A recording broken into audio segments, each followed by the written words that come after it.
All right, hello everyone. I'm going to put together a brief tutorial for you guys today. We're going to go into and just jump into some gameplay. I want to go over some important concepts that we never really put into a video. It involves the new directional wind input. Now, this video, you can see I'm playing on an Android. You can see a grid on the screen. I want to kind of cover a couple things, so I'm going to just go ahead, since I'm first, I'm going to just turn to a tailwind. So you can see that it's pointed out of bounds. Let me get the proper bag on, and driver. But what you're going to see with the directional wind is you'll see this actually enhances the ring values. Now, you can also see that it's kind of going a little bit up a hill. If you need a little bit more help with, figuring that out. But one of the main things that I want to talk about is, let's say that I wanted it to land here. Well, I'm going to pull back to here. So if I pull back, I'm no longer going to be using a full adjustment. And that's one of the most important things that I wanted to go over. As I pull back, I need to start to use this slider, because what's happening is I'm changing my shot's arc, and it's changing the way that the ball flies. So as that happens, you need to pull back. So on these big tailwinds, if you want it to land at max club, which is right where that red line is, you'll need to pull back on this slider in the vicinity of where you think. Now here you're also seeing a percentage that is starting to display on the screen. I want you guys to be very careful with that feature. We've left it out of the app for a long time for good reason, because there's no in-game percentage. We've wanted to keep it from being in-game on our app. It's much better to go by feel. But let me go ahead and do this shot. Let's take a look at this one now. I'm going to just set up at sniper distance this time. And another thing, let's say, I'm doing a sniper shot here and I'm scanning, and it turns out that I find that I'm kind of at mid club. So here you're going to see with the sniper, it's telling me 8 rings at max. However, I started at mid. What I want you to do is know that when I'm actually pulling up towards max, I'm going to need to use my slider. So you'll see that I'll pull kind of in that fashion and go more towards max where I pull. So it's more about where you're pulling to, because you're changing that shot arc. So there you can see that since my shot arc is changing and I'm putting it more towards max club for my adjustment, I need to use this slider as opposed to my initial start setup. So if you scan and find that your bullseye sets up at mid, but you don't actually keep it at mid, you need to make sure that you're accounting for these adjustments. So let's see if my opponent here puts this in. It looks like he does. So I'm just going to go ahead. We're going to jump in. We're going to do another hole. I would have rather to miss, so I could have, stayed on this hole. But we're going to jump to another hole real quick. And just leave this game. So let's go ahead. I'm going to start another one, just because there's a couple things that I want to talk about just a little bit more. But as I was mentioning about that new slider percentage, do be careful with this feature because of, basically what I was mentioning about how, there's no percentage on the screen. So don't just pull it to 75 and be like, oh, I'm just going to always use 75. That's the main reason we haven't put the percentage in up until this point. If you guys are in Lob, I've been talking about this for 2 or 3 months now as to why we've never installed this. However, the reason that we did implement it here, and that the reason that you can see it in action now, is because, let's just say for a tournament, you set up at 74% on the tee box on a par 3, and you get a hole-in-one. We want you to be able to put it back to that 74% next time very easily. So you don't have to worry about the slider positioning. That's going to be the number one way to use the slider with the percentage. Because when you pitch, for example, you're not always going to drive it to the same spot. So you're not going to want to use the same spot for a pitch. But okay, so let's look at this. So now I'm going to get this ring data in, and we're going to do the same thing. I'm going to set up with the driver. You can see it's a tailwind, or headwind, sorry, 11.4 headwind, 7 rings. So if I was to expand, you'll see that 7 rings is kind of way here. If I was to go max over power, it's only going to land about here. In this situation, I can just go ahead and push it full throttle. But let's say I was doing a precision shot and starting here, which is towards min, and was pulling up this way. One of the things that you'll want to do is if you started here, but you pull up to here, make sure that you're using that 77% as your ring adjustment number. So 6.4 rings as opposed to the 5.0 at min club. So you can see with the new aim arrow that we have here, that this is going to be a much better value. And if you guys have played in past tournaments, let me just switch to the sniper so you can see how effective this actually is. Because how many do you usually go? Let's say I was going to min, right? And I was going to play my ring adjustment. And even using the max value, it comes up short. So here you'll see that straight into a headwind, 11.4, our new value here with a Kingmaker ball is going to be a much larger value into a straight headwind. Keep in mind, you'll still have to factor elevation in. It looks like we might be a little bit uphill. So if you can see that slight elevation on this tee shot, and the reason I know that is because you would kind of visualize everything being very flat, but you can actually see surfaces going on top of one another. So starting at this bunker, you can see that it kind of raises up and the fairway's higher than the bunker. And the bunker looks kind of almost midway, kind of visually, kind of in line with where I am. So you can see that it's a little bit. So that's the kind of things that you'll want to look at when you're looking at elevation. So I did briefly want to talk about that. And that's why I went ahead and, talked about that. Because you're still going to want to be able to do these elevation for yourself. But what you'll see is with our new model, you won't need to change that elevation. If you use minus 5%, you're always going to be able to use that minus 5%, for instance. It's whatever you basically use our model and show that, the numbers are kind of aligning the way that you want. With this new ring win model, you'll be able to keep that elevation in mind. And the way that you're going to use this, there's still a lot we're going to develop to help you guys in the future that is going to help you to, keep those values for yourself, for instance. So you'll be able to, better figure out that was 5%. So we will be still building in the future and just be looking out for, more aids that are going to help you in the future. So let's take a look at this. I'm going to set up another tailwind here because I just want to kind of reiterate this.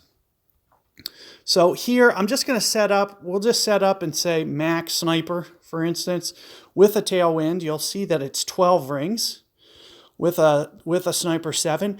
Keep in mind, that number is only good for this point.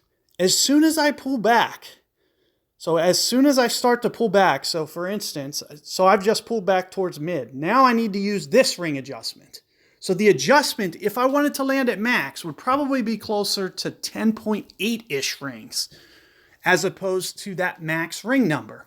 The only way that max ring number is going to be any good is if you keep the target right at that max distance. So don't pull it back. And this is going to be particularly effective for those of you who have ever played, I'm gonna put up some clubs here that you're a little bit more familiar with this time. So let's just pretend hypothetically I'm playing with an epoch 6. So I'm just gonna go ahead and I'm gonna put on something that's an epoch 6. We're gonna pretend that this is the same tailwind. So look at my screen here. And if you've ever played holes, especially ones that kind of shoot down to a depression, you can see this one doesn't do it, but visualize that this was downwind. For instance, this 9.3 number. So let's say it's 9.3. Well, how long does your epoch 6 usually carry? And you'll see the max distance number up here is 8.8 rings. That's kind of like one per ring. So you can see that the new adjustment number kind of factors in that extra percentage. And keep in mind that if I keep it at max like that, like I just did, that it's going to shoot beyond the target. However, the shot arc that your ball takes is that same path that you set up at max. And a lot of testing went into proving that all this is kind of the way that this works. So I analyzed hundreds of videos the last almost about a month. It took me to collect a lot of data and to analyze and actually, basically say, oh, this shot is here, it landed here, and, measuring pixels on the screen, stuff like this. And after all the data collection that came through, you're seeing the sophisticated model. Whether you're on iOS or Android, the model is the same. So we have the same ring data on both. So don't be deterred. Do keep in mind, here you can see grids on my screen. Android allows you to do that. iOS does not. So there's no way to get these onto the screen. However, I did put together a tutorial. So if you go into the main app, in the top right-hand corner, there's a little magnifying glass. Touching on the magnifying glass, it will take you to a search option. When you actually go to the search and go to additional resources, you'll see at the very top, if you're on iOS, you'll see a tutorial to actually make grid lines onto your screen using tape, a marker, a ruler, stuff like that. And it's actually a video demonstration if you're interested in grid lines so you can actually better adjust your rings. Do check that video out. Aside from that, you can see that there's an overlay tool on the side here. This is also something that's not available on iOS. It's impossible, okay? This cannot be developed. We are restricted by Apple from doing this. It's just not possible. So Android and iOS, unless for some reason, Apple finally allows this to happen, you're not going to be able to see us be able to put this on an iOS. So do keep that in mind. Whether you're using both, one or the other, I find the Android side just a little bit easier for me. I'm very used to it, familiar. And the iOS side, it still has, it's very good, especially the ring adjustment numbers. And you will see that it will actually start to account for those overplays. This about 20-30% overplay in this situation. And the more that you intensify the wind, for instance, you'll see that so if I was to, kind of hit a larger wind, you'll see that the scaling is also going to intensify. So it's a very sophisticated design. It's designed to improve your guys' scores and be able to get better results. But you're seeing that this is like, 30-35% overcorrection kind of built into the ring model. Because what is normal epoch 6? It's 1.5 per ring. So if it went from 1.5 to almost 1 per ring, that's kind of scaling down to like a 30-35% built-in correction. Now keep in mind that it has to stay at max for you to do that. So I just want to reiterate, as I pull back towards mid, that you need to also pull back. So if you're trying to land at max, and you're pulling back, you're going to pull back here and you're only going to adjust 10 rings. So hopefully that clears up some confusion. That's going to give you much better adjustments in the long term following these steps. And, kind of the opposite is true for the headwinds. Let's say I start at mid and I pull up to max into a tailwind. So let me reverse the wind here. You'll see very similar number being displayed. And you'll see that if I start at mid right here and I want to land here, I'm going to need to adjust all these rings. And if I'm adjusting, 10 rings, chances are I'm going to end up pulling towards max. So even though you started at mid, make sure that you're using the slider. And actually, if you want it to land at mid, you're actually going to use a max adjustment. Okay, so hopefully that's going to make things a little bit more clear, and you'll also see that the ring values make more sense. Because if you guys have ever been playing tournaments and you've been at mid club on a driver, especially if you're a Masters player, this is a very good concept. What ends up happening to your shot at this min distance? So let me just put in a scenario real quick, like rock, for example.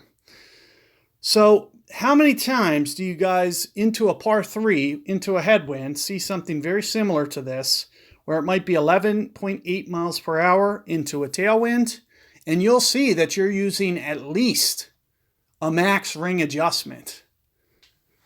Now you'll no longer have to do that. You'll be able to just trust in the ring data that's being presented. So if I started here, you'll see min already has 12.6 in it.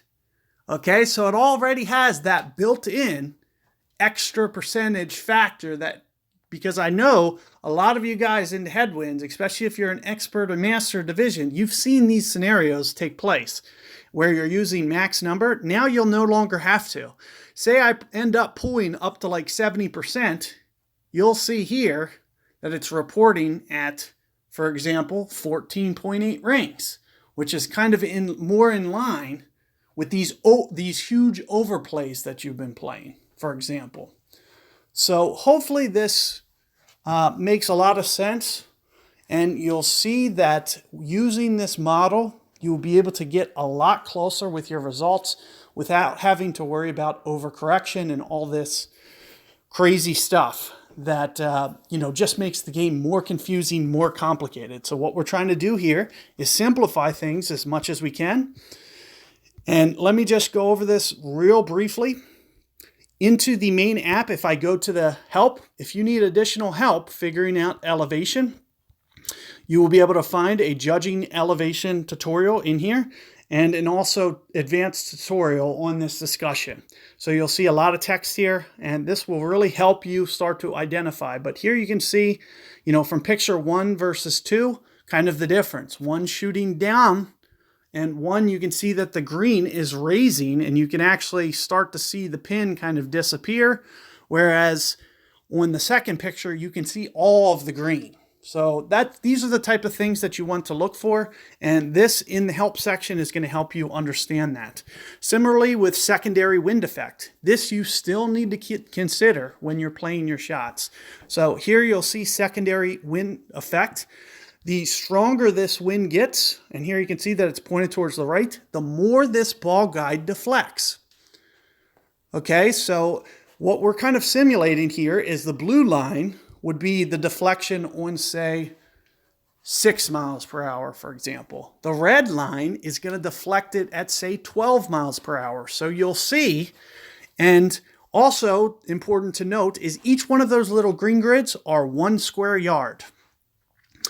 So if my ball is set up there, and you can see that that yellow line is probably at least 2 grids over, that means it's probably 2 yards over. So even from the wedge territory with, say, a 10 mile per hour wind, you might have 2 yards of deflection. So if you're not accounting for these 2 potential yards that is going to deflect, then you're not going to be very accurate with your ring play.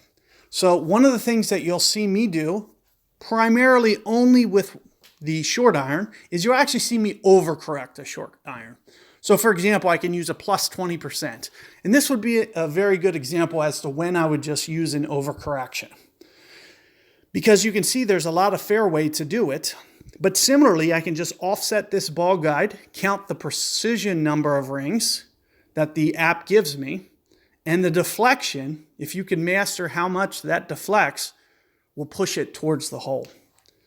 So hopefully that clears up some things. If you need additional help, view the help section. Similarly, this little magnifying glass, this is up where I was mentioning additional resources, and this is where you'll see memory management. If you're on the iOS, you'll see an iOS tutorial pop up showing you how to get those grid lines right at the top. So good luck, guys. Let me know how your progress is working with the new model. Hope all's well. Feel free to drop in some comments or whatever.